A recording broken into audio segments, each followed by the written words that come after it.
Hola, soy Raúl Mejorada, director general del Grupo MGB Victoria. En los siguientes minutos te presentaré la grave problemática del abastecimiento de agua en México y cómo podemos solucionarla. Bueno, pues bienvenidos a México.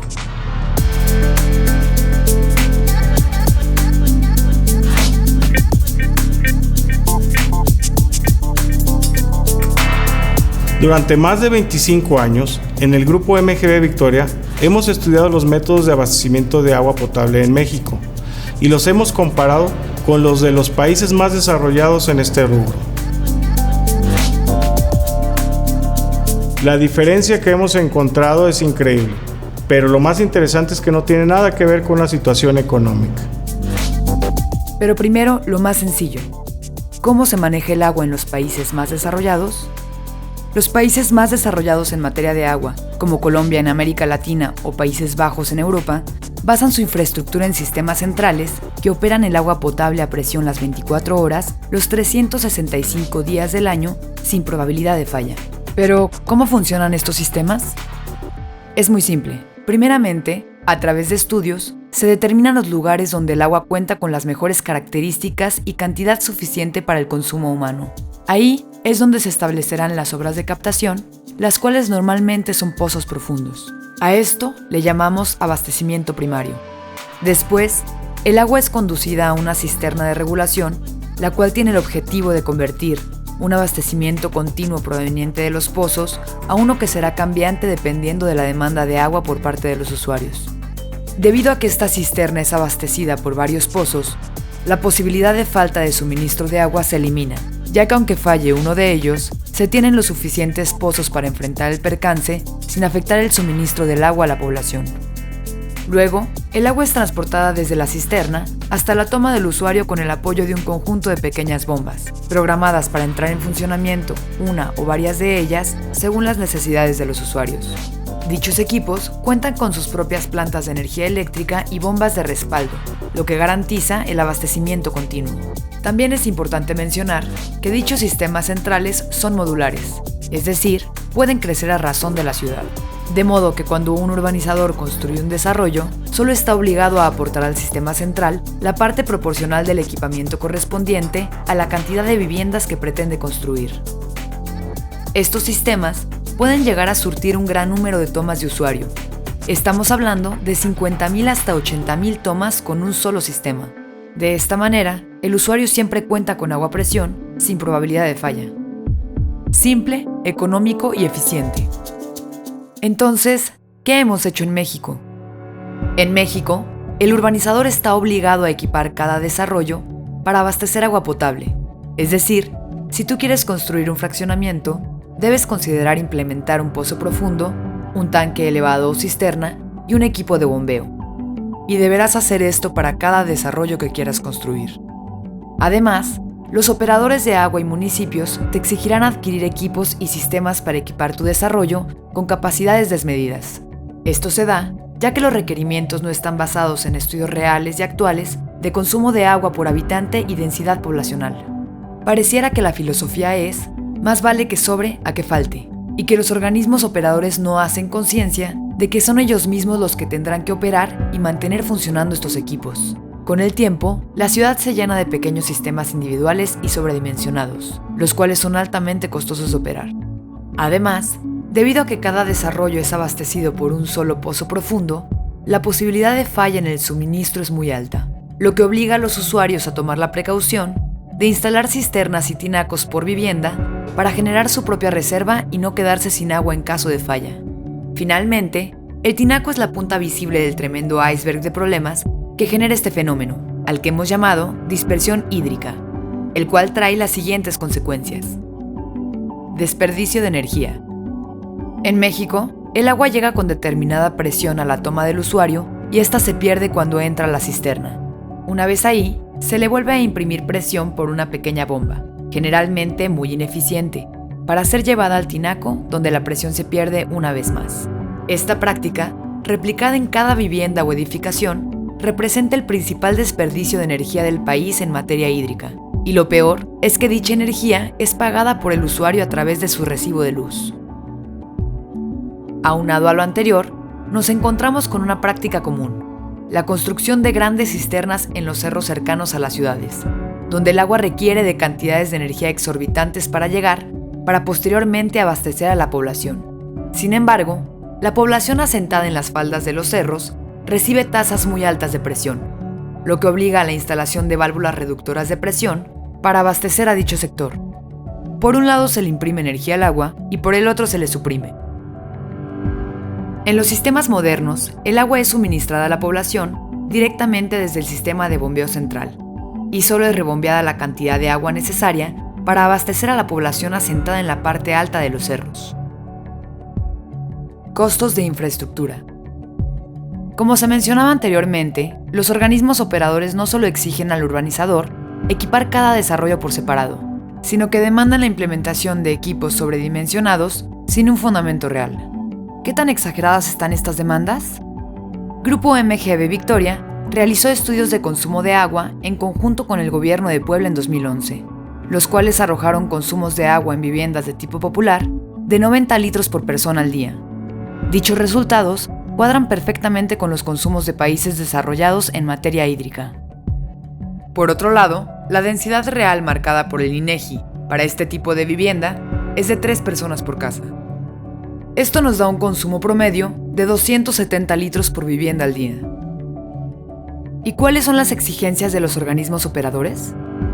En una de las ciudades más importantes de México, exigen 280 litros por persona al día y 5 personas por vivienda. Nada más y nada menos que 1.400 litros por vivienda al día. Una exigencia 5 veces más grande a la real.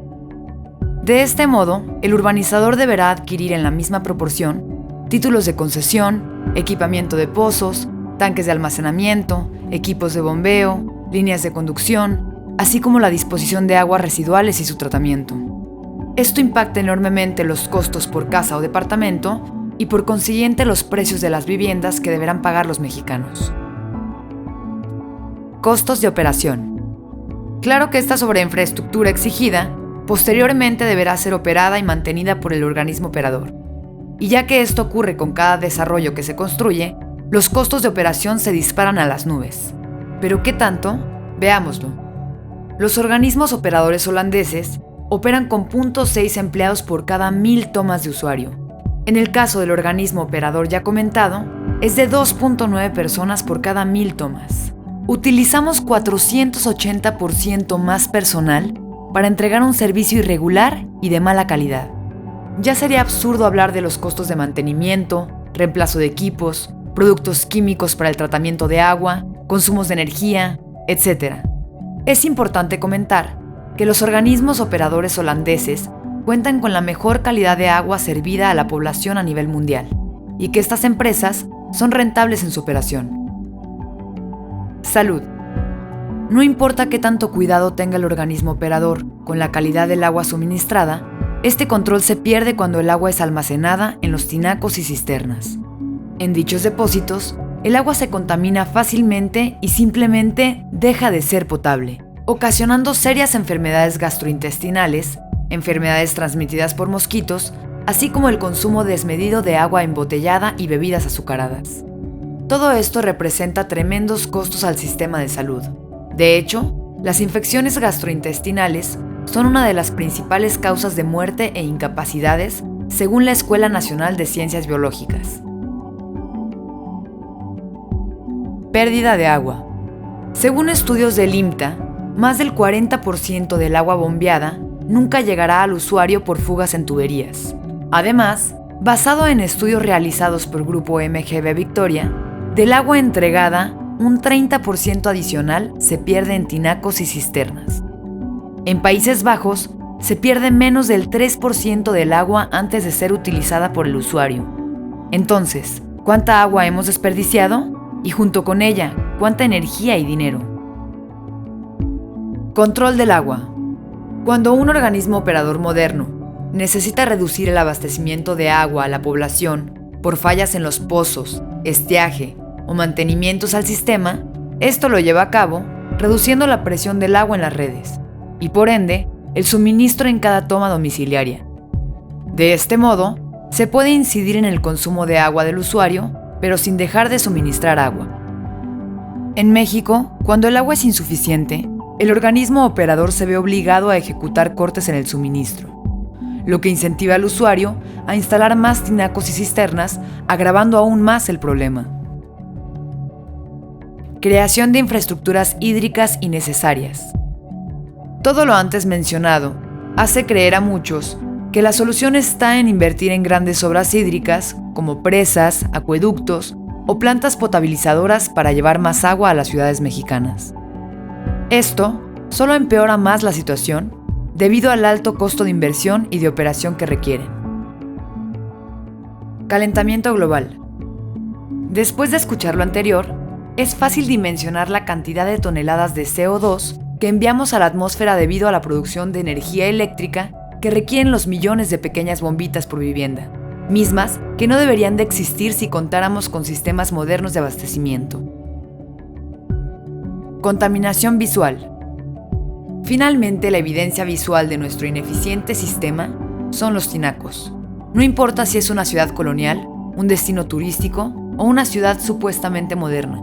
No hay ciudad que no esté infestada de los feos tinacos. Este es el problema menos importante de todos, pero es la evidencia que nos recuerda día a día que tenemos que cambiar la manera de abastecer el agua. La solución. De la dispersión a la concentración. ¿Pero esta problemática tiene solución? La respuesta es sí, y lo curioso es que es económicamente viable y autofinanciable. El programa consiste en hacer una nueva infraestructura partiendo desde cero y utilizando tecnología de vanguardia. Esto quiere decir: 1. Concentrar los nuevos pozos en el área cerca de la ciudad con mejores características de cantidad y calidad de agua. 2. Realizar pulimento, regulación y bombeo de agua para toda la ciudad desde un solo punto. 3. Instalar nuevas redes de suministro de agua bajo la filosofía Self-Cleaning Network, desarrollada en los Países Bajos, a una quinta parte del costo sobre el cambio de redes convencionales. Haciendo esto, inmediatamente se comenzarán a obtener ahorros que nos permitirán implementar los sistemas centrales en lugares donde sea más complicado hacerlo. Finalmente, la posibilidad de falla en el suministro del agua se reducirá, al punto que a mediano o largo plazo podremos eliminar los tinacos, cisternas y bombitas por cada edificación. Los objetivos son: rescatar más del 40% del agua bombeada que se pierde en fugas de agua, reducir más del 50% los costos de operación de los organismos operadores, entregar agua de calidad y permanente a toda la población, y por último, a mediano y largo plazo, eliminar el uso de tinacos y cisternas por vivienda, acabando con todos los graves problemas que estos provocan. En nuestra empresa creemos firmemente que la solución al gran problema de abastecimiento de agua es viable de una manera rápida y económica. Para finalizar, me gustaría dejarte con las palabras de nuestro compañero Miguel Peregrina en el 2005. Nos encontramos en Valle de Bravo, donde comienza el sistema Cutzamala. Este sistema aporta 10 metros cúbicos por segundo a la Ciudad de México, que se encuentra a una distancia de 120 kilómetros. Cutzamala representa el 25% del agua potable requerida por la Ciudad de México. Es una pena que más del 40% de esta y parte de los 250 megawatts de electricidad requeridas se vayan a perder por las tuberías de conducción. Pero la mayor pérdida la representan los cientos y miles de tinacos y cisternas de la Ciudad de México. Piénsalo, nosotros tenemos la ingeniería y la habilidad. Tú tienes la opción de cambio.